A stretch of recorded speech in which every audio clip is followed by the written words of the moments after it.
అడిగినా ప్రేమలో చాలా శక్తి ఉందని చెప్తారు. అది నిజం కూడా. ప్రేమలోని ఈ మహాశక్తి శత్రుత్వం అనే బలమైన స్తంభాన్ని కూడా కింద పడేస్తుంది. మీకు తెలియందేమీ కాదు. ఒక బలవంతుడి శక్తి రెండు వైపులా పదునైన కత్తిలా ఉంటుంది. ఇక ఈ ప్రేమ, ఒకవేళ ఇది ప్రవర్తనలో ఉన్నా, మనసులో ఉన్నా, ఆలోచనల్లో ఉన్నా అది శుభకరమే, సృజనాత్మకమైనది కూడా. అదే ప్రేమ వ్యాపారంలో ఉంటే, ఒకవేళ ప్రేమని వారి స్వార్థం, వారి అహంకారాలకు ప్రయోగించినట్లయితే యావత్ ప్రపంచాన్ని నాశనం చేయగలతాం. రాధ ప్రేమతో ప్రయత్నించింది సాంబ కోసం.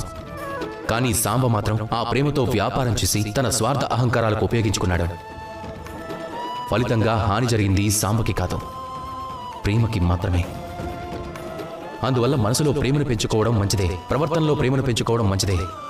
కానీ ఒక్కటి మాత్రం గుర్తుంచుకోండి, మీ ఈ ప్రేమని వ్యాపారంగా మారనివ్వకండి. రండి, అదే ప్రేమ భావనతో పలకండి, రాధా కృష్ణ.